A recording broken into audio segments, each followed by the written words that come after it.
कल्पना करा, एखाद्या व्यक्तीने आयुष्यभराची पुंजी साठवली आहे. हां, अगदी. स्वतःचं पोट मारून एक एक रुपया बाजूला काढून गावाच्या वेशीवर हायवेला लागून 2 एकर जमीन घेतली आहे. बरोबर.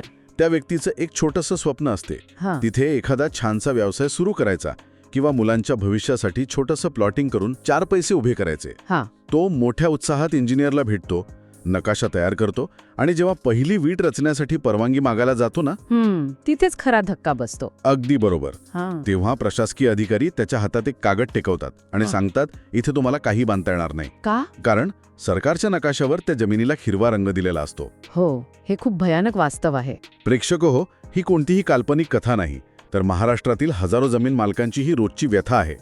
ग्रीन झोन म्हणजे शेतीचा झोन आणि येलो झोन म्हणजे रहिवासी किंवा व्यावसायिक झोन.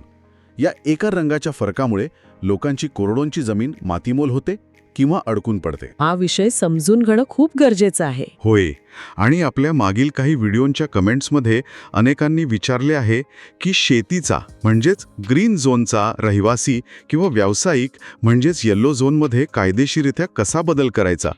म्हणूनच हा हिरवा रंग पिवळा कसा करायचा, या कायदेशीर चक्रव्यूहात नक्की कसं शिरायचं आणि त्यातून बाहेर कसं पडायचं, याची प्रत्येक बाजू आज आपण या व्हिडिओमध्ये उलगडून पाहणार आहोत. माझ्या अनुभवातून सांगते, हा विषय वरवर पाहता जितका गुंतागुंतीचा वाटतो तितकाच तो लोकांच्या जिव्हाळ्याचा आहे.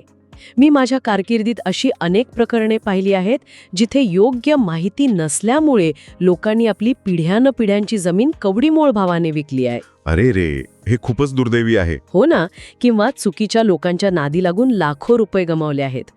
जमिनीचा झोन बदलणे ही काही जादूची कांडी नाही, ती एक अत्यंत स्पष्ट पण काटेकोर कायदेशीर आणि प्रशासकीय प्रक्रिया आहे. कायद्याचा योग्य आधार घेतला तर हा मार्ग सापडतोच. अगदी बरोबर. आणि म्हणूनच आपण थेट मुळावर घाव घालूया.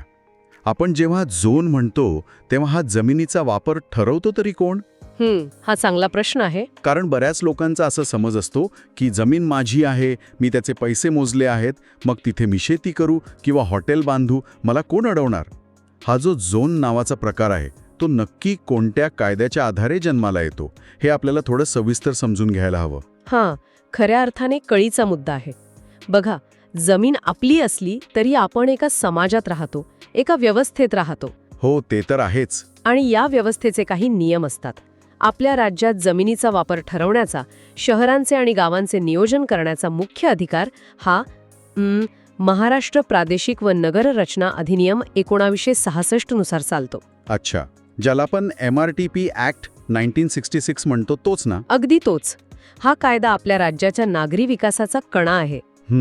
आता यात होतं काय, याच कायद्यातील कलम 18 नुसार शासनातर्फे एक प्रादेशिक नियोजन मंडळ स्थापन केले जाते.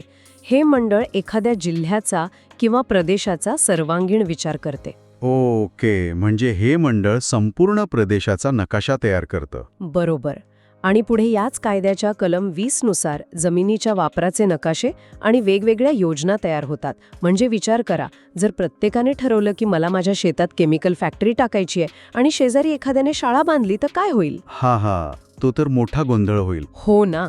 हा गोंधळ टाळण्यासाठीच या MRTP कायद्याच्या आधारे कुठे घरं असावीत, कुठे शेती असावी, कुठे कारखाने असावेत, याचा एक अधिकृत नकाशा तयार करण्याचं काम चालते. हे ऐकल्यावर मला एक अतिशय महत्त्वाचा आणि सामान्य गैरसमज इथे मांडावासा वाटतो. हो, सांगा ना. की अरे, माझा तलाठी ओळखीचा आहे किंवा तहसीलदार साहेबांकडे एक साधा अर्ज दिला की जमिनीचा झोन बदलून मिळतो. आपण आत्ता जो MRTP कायदा सांगितला त्याचा आणि या महसूल अधिकाऱ्यांचा काही संबंध असतो का? हा एक अतिशय मोठा आणि दुर्दैवी गैरसमज आहे आणि हा गैरसमज मोडून काढणे ही अत्यंत तातडीची गरज आहे. म्हणजे तलाठी किंवा तहसीलदार हे करू शकत नाहीत? अजिबात नाही. बघा, महसूल विभाग आणि नगररचना विभाग या 2 पूर्णपणे वेगळ्या स्वतंत्र यंत्रणा आहेत. लोकांचा गोंधळ इथेच उडतो. अच्छा, म्हणजे कामाचं स्वरूप वेगळं आहे. होय. महसूल विभागाचे काम, ज्यामध्ये आपले तलाठी, मंडळ अधिकारी, तहसीलदार, प्रांत अधिकारी येतात, ते प्रामुख्याने जमिनीचा मालकी हक्क कोणाकडे आहे, शेतसारा किती भरायचा आहे, किंवा 7/12 अद्ययावत ठेवणे, फेरफार नोंदी घेणे इथपर्यंत मर्यादित असते. पण जमिनीचा वापर काय असावा, म्हणजेच ती शेतीसाठी ठेवायची की तिथे उद्योग उभा करायचा, हा निर्णय घेण्याचं काम नगररचना प्राधिकरण म्हणजेच टाउन प्लॅनिंग आणि नगर विकास विभागाचे आहे. कोणताही तलाठी किंवा तहसीलदार तुम्हाला कायद्याने झोन बदलून देऊ शकत नाही. तर महसूल विभाग हा एखाद्या मोठ्या इमारतीच्या सुरक्षा रक्षकासारखा आहे. हां, छान उदाहरण आहे. त्याचं काम फक्त एवढंच आहे की इमारतीत कोण येतंय, कोण जातंय, फ्लॅटचा मालक कोण आहे याची नोंद ठेवायची. पण नगररचना विभाग हा त्या इमारतीच्या आर्किटेक्ट सारखा आहे. अगदी बरोबर. तो ठरवतो की ही इमारत रुग्णालयासाठी असणार आहे की घरांसाठी. तुम्ही सुरक्षा रक्षकाला जाऊन सांगू शकत नाही की मला या इमारतीचं डिझाईन बदलून द्या. बरोबर ना? अतिशय चपखल उदाहरण दिलं. अगदी असंच असतं. सुरक्षा रक्षक आर्किटेक्टचं काम करू शकत नाही. इथे एक छोटीशी पण महत्वाची क्विक फॅक्ट आपण समजून घेऊया. नक्कीच. कोणती फॅक्ट आहे ती? हे जे नगररचना विभागाचे आर्किटेक्ट्स किंवा प्लॅनर्स असतात ते शहराच्या बाहेरच्या भागासाठी प्रादेशिक योजना तयार करतात, तर शहरांच्या आतल्या भागासाठी शहर विकास आराखडा म्हणजेच सिटी डेव्हलपमेंट प्लॅन तयार करतात. अच्छा, म्हणजे शहरात आणि शहराबाहेर वेगवेगळे प्लॅन्स असतात. हो, आणि हे आराखडे काही 100 वर्षांसाठी नसतात, तर ते दर 20 वर्षांनी नव्याने तयार किंवा अद्ययावत केले जातात. 20 वर्षांनी? असं का?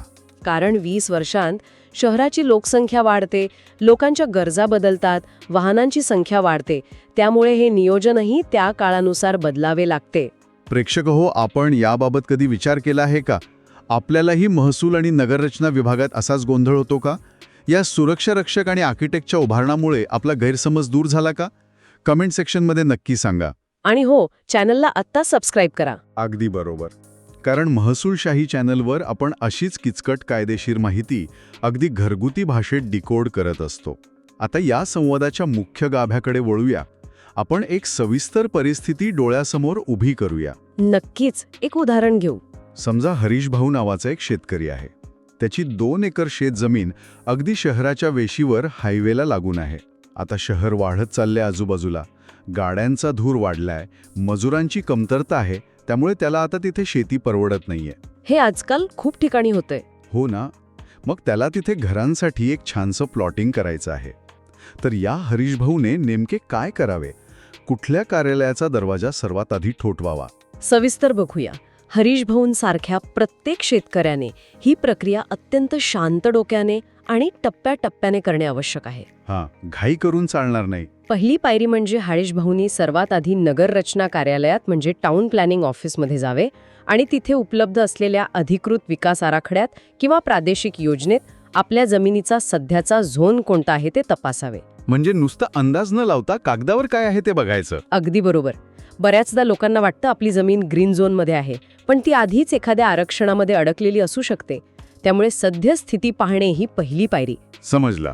मग दुसरी पायरी कोणती? यानंतर येते दुसरी पायरी. जर ती जमीन खरोखरच ग्रीन झोनमध्ये असेल आणि हरीश भाऊंना ती येलो किंवा इंडस्ट्रीयल झोनमध्ये न्यायची असेल, तर त्यांना नगररचना प्राधिकरणाकडे MRTP कायद्याच्या कलम 33 नुसार कलम 37? हो, कलम 37 नुसार किंवा प्रादेशिक योजनेच्या संबंधित कलमानुसार चेंज ऑफ युजर म्हणजेच वापर बदलण्यासाठी एक रीतसर प्रस्ताव दाखल करावा लागतो. अच्छा. आणि या प्रस्तावात नुसतं मला पैसे कमवायचे आहेत असं सांगून चालत नाही, तर तिथे तांत्रिकदृष्ट्या शहर कसं वाढत आहे आणि तिथे रहिवासी क्षेत्राची कशी गरज आहे याची सबळ कारणे द्यावी लागतात. आणि नुसता अर्ज देऊन भागणार नाही, त्यासोबत कागदपत्रांची जंत्रीही द्यावी लागत असेल. ती कागदपत्र नक्की काय सिद्ध करतात? होय, ती तिसरी आणि अत्यंत महत्त्वाची पायरी आहे. या प्रस्तावासोबत तुम्हाला तुमच्या जमिनीचा अद्ययावत 7/12, 8अ उतारा, महत्त्वाच्या फेरफार नोंदी आणि मोजणीचा अधिकृत नकाशा जोडावा लागतो. एवढी सगळी कागदपत्रे कशासाठी? कारण 7/12 सिद्ध करतो की हरीश भाऊच त्या जमिनीचे खरे मालक आहेत. 8चा उतारा जमिनीची आर्थिक स्थिती किंवा कर आकारणी दाखवतो, तर मोजणीचा नकाशा जमिनीच्या प्रत्यक्ष चतुः सीमा आणि आकार दाखवतो. ही कागदपत्रे म्हणजे तुमच्या जमिनीचा बायोडेटा असतो. अरे वा, छान शब्द वापरलात, बायोडेटा. मग पुढे काय होतं? ही कागदपत्रे दिल्यानंतर चौथी पायरी सुरू होते, जी पूर्णपणे प्रशासकीय आहे. तुमचा हा प्रस्ताव स्थानिक प्राधिकरणाकडून तपासून राज्याच्या नगरविकास मंत्रालयाकडे जातो. तिथे गेल्यावर शासन एका वर्तमानपत्रात जाहिरात देऊन लोकांच्या हरकती आणि सूचना मागवते. एक सेकंड, हरकती आणि सूचना म्हणजे माझ्या जमिनीवर मी काय करायचं हे आता वर्तमानपत्रातून पूर्ण गाव ठरवणार. हे कशासाठी? हो, आणि यामागे लोकशाहीचा एक खूप मोठा आणि सुंदर विचार आहे. आपण मगाशी केमिकल फॅक्टरीचं उदाहरण घेतलं होतं ना?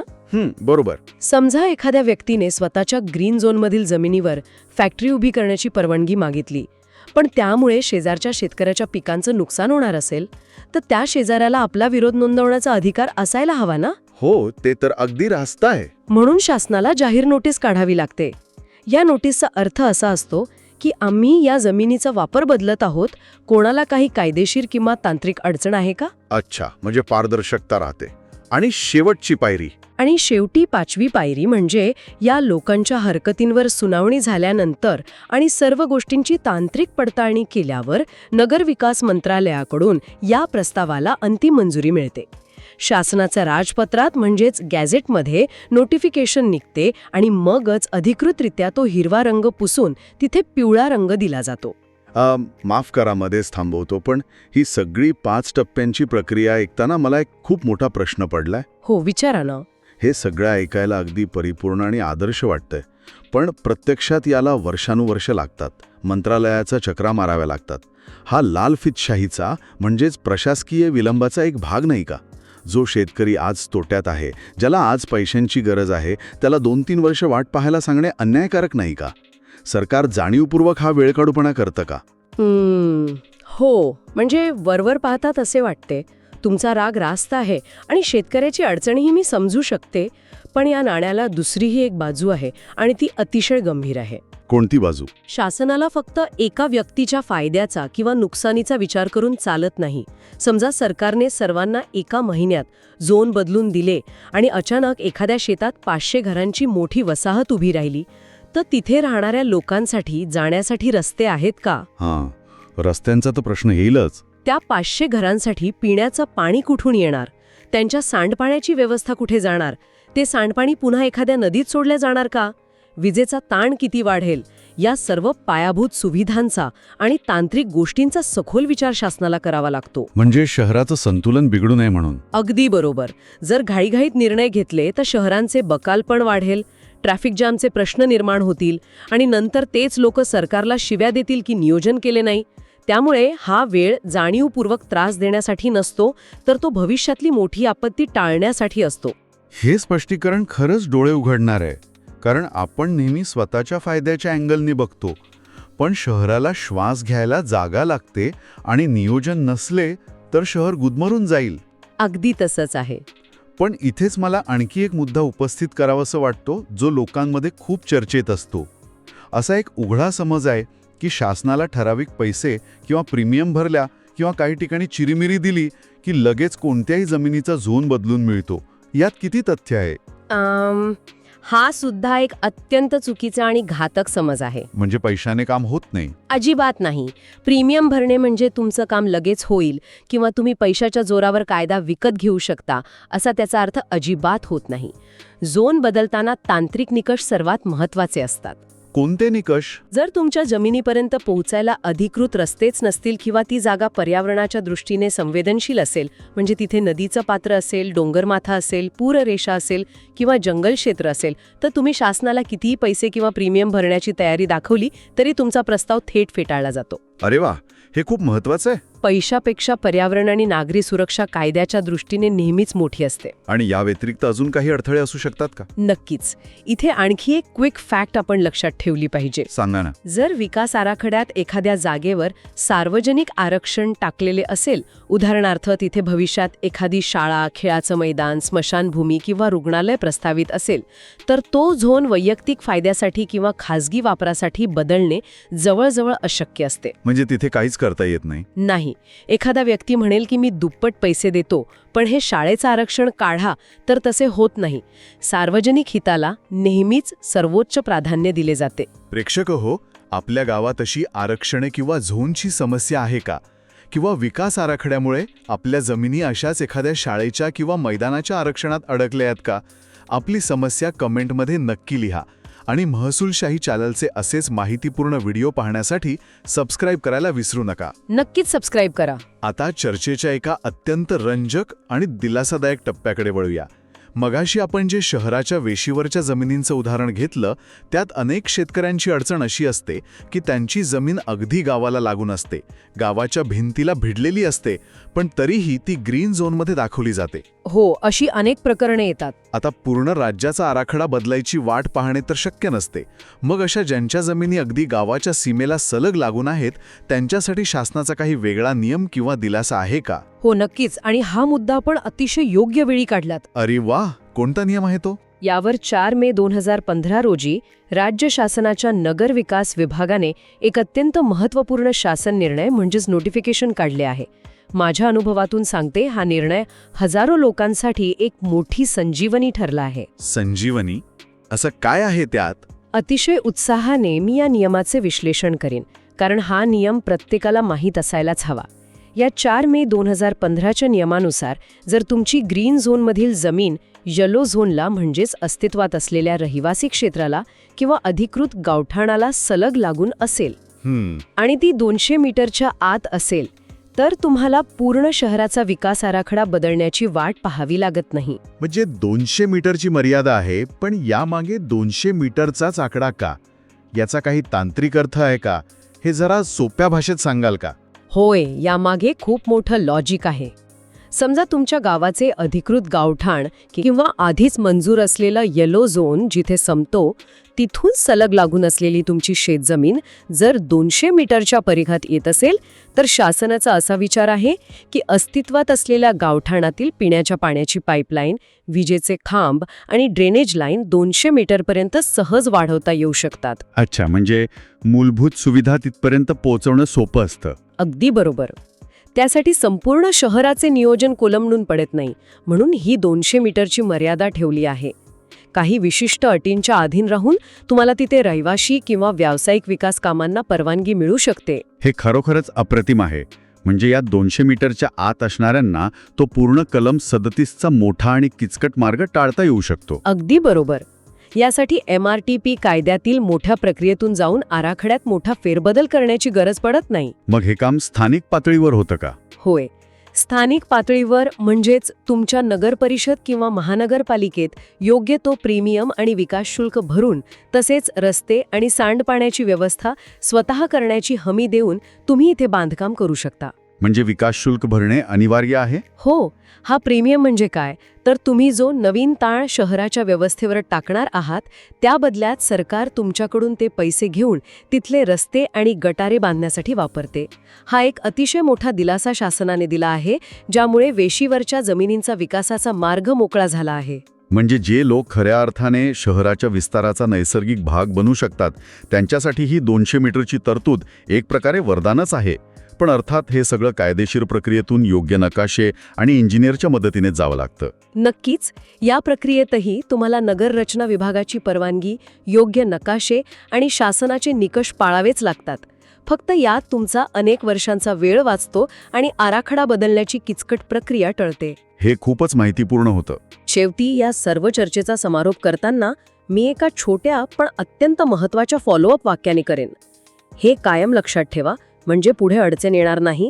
जमिनीचा झोन बदलणे हा कोणाचाही जन्मसिद्ध अधिकार नाही, तर ती त्या शहराच्या किंवा गावाच्या नियोजनाची गरज असली पाहिजे. अत्यंत मार्मिक आणि विचार करायला लावणारे वाक्य. आज आपण या सखोल चर्चेत खूप महत्त्वाचे आणि गुंतागुंतीचे मुद्दे अत्यंत सोप्या पद्धतीने पाहिले. संपूर्ण चर्चेचा अगदी थोडक्यात आढावा घ्यायचा झाला तर आपण पाहिले की MRTP कायदा म्हणजेच महाराष्ट्र प्रादेशिक व नगररचना अधिनियम 1966 हा या सर्वांचा मुख्य पाया आहे. झोन बदलण्याचे अधिकार तलाठी किंवा महसूल विभागाकडे नसून नगररचना विभागाकडे आहेत, हे आपण आर्किटेक्टच्या उदाहरणातून समजून घेतले. होय. प्रक्रियेसाठी लागणारी कागदपत्रे, विशेषतः 7/12, 8A आणि नकाशांची आवश्यकता आपण पाहिली आणि त्यांचा अर्थ समजून घेतला. तसेच फक्त प्रीमियम भरला किंवा पैसे फेकले म्हणजे झोन बदलतो हा गैरसमज आपण दूर केला. आणि सर्वात शेवटी 4 मे 2015चा 200 मीटरच्या मर्यादेचा अत्यंत महत्त्वाचा आणि दिलासादायक नियम आपण समजून घेतला. नक्कीच. हा व्हिडिओ आपल्याला आवडला असेलच. महसूल आणि इतर सर्व कायद्यांबाबत सोप्या भाषेत मार्गदर्शन तुम्हाला यापुढेही हवंय? मग आपला महसूलशाही YouTube चॅनल तुमच्यासाठी आहे. चॅनलला आत्ताच सबस्क्राईब करा. सबस्क्राईब करायला विसरू नका. हो, नक्की जॉईन व्हा. हा व्हिडिओ आपल्या मित्रांना गावातल्या व्हॉट्सॲप ग्रुपमध्ये जरूर फॉरवर्ड करा, जेणेकरून माहिती प्रत्येक गरजू व्यक्तीपर्यंत पोहोचेल. अगदी बरोबर. कारण आम्हाला विश्वास आहे की ज्ञान हे प्रत्येकाचा हक्क आहे. आज इथेच थांबूया. लवकरच भेटू पुढील भागात. धन्यवाद. जय महाराष्ट्र.